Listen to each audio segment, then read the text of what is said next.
زين، نجي إلى الفصل الخامس. الفصل الخامس أطول فصل بأنشطة، مو صح؟ أول نشاط من هو؟ تداخل الموجات. والثاني مو نشاط يونغ. يونغ ترى مهمة، يونغ مهمة. احتمال يجيب اشرح تجربة يونغ وبين كيفية حساب الطول الموجي في تجربة يونغ. شلون نحسبه؟ يا دنيا ملينا، مو يا دنيا ملينا. ومن السادس خلاص ها من يقول لك احسبي كيف اشرح تجربة يونغ وكيفية حساب الطول الموجي. اوكي، طبعا اكو رسم بي ايضا لازم ترسميه. بعد ايش عندنا؟ استقطاب الموجات واستقطاب موجات الضوء، يعني هاي شويه مستبعده. فالفصل الخامس نقدر نقول المهمه التجربه البيئيه، تجربه يونغ. زين، هذا بالنسبه للفصل. بمجاميع اسئله، هاي المجموعه مال يونغ كلش مهمه. المجموعه مال يونغ هذه جدا مهمه. وايضا عندنا محزز الحيود، يعني مسائل هي كلش بسيطه وواضحه جدا. زين، اكو بالبدايه مثال هذا ما نوع التداخل، مفهومه؟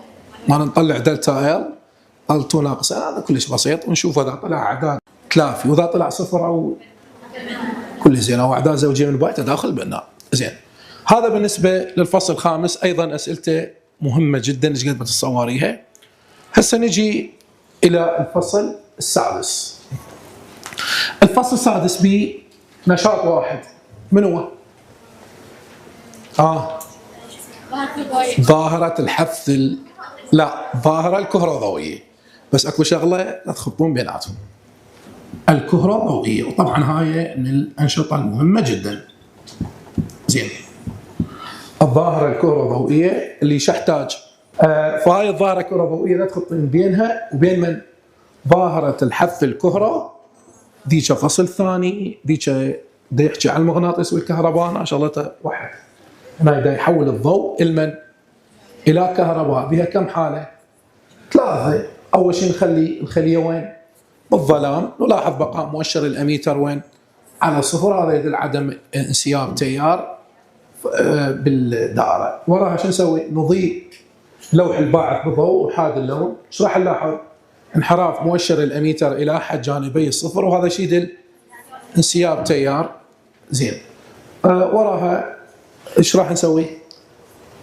نضيء لوح الباعث، هاي عرفناها. نزيد من جهد اللوح الجامع الى ان راح يزداد التيار. وراها عندي 3 نقاط. طبعا بالمناسبه هذا قلت لكم النشاط، يعني النقاط الجواب ما احتاجن، يعني هنا هذا جواب نموذجي، بس اهم شيء وياه شنو؟ الرسم. النقاط الثلاث اللي جوا ماذا يحصل عند مضاعفه الضوء، شده الضوء، او عكس قطبيه، او زياده سالبيه جهد اللوح الجامع. فهذه احتمال تجي اسئله وحدها، يعني ما لها علاقه بالنشاط. زين، هذا النشاط ايضا يعتبر نشاط مهم بالفصل. زين، الفصل الخامس باشتقاق مع فاصله الهدوء. اي هذه دير بالكم منها. الفصل الخامس الاشتقاق مالت من؟ مال فاصله الهدوء. زين، او الفصل السادس باشتقاق مال فسر رياضيا السلوك المزدوج للفوتون. فسر رياضيا السلوك المزدوج للفوتون. زين، هذا الفصل احنا قلنا فصل رابع 10 درجات، شويه متشعب جدا، يعني بتفاصيل هواي. فنقدر يعني اللي عندها مراجعه مركزه كلش كافي تقرا المراجعه المركزه، واللي عندها مشكله كبيره تقرا بس وزارياتها، ويعني اسئله الفصل الاول. زين، الفصل الخامس تقريبا هذا من 10 الى 15، يعني مو ثابت. من 10 الى من؟ 15 درجه، بس هو على غالبا يجي عليه 15.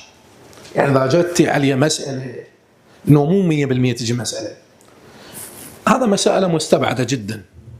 فصل رابع، ليش؟ لان هي اصلا موجوده بها فصل اليوم التردد الرنين نفسه، فمستحيل يجيبها حتى ارقام يعني فلكيه. الفصل الخامس إذا جاب مسألة فراح يجيب وياها 5 كلامين فتجي 15 درجة. إذا ما جاب مسألة فهي 10 درجات يعني تجيب عليه. أوكي؟ يعني إذا جت مسألة كلش بسيطة مع الفصل هذا. إذا جاب 15 درجة إذا جاب مسألة، إذا ما جاب مسألة راح يجيب لي كلام في 10 درجات هذا وانتهى. وأيضا الأسئلة مال الفصل مالته يعني خليها بالأخير. هي الفصل السادس السابع الثامن أهم شيء أسئلة الفصول.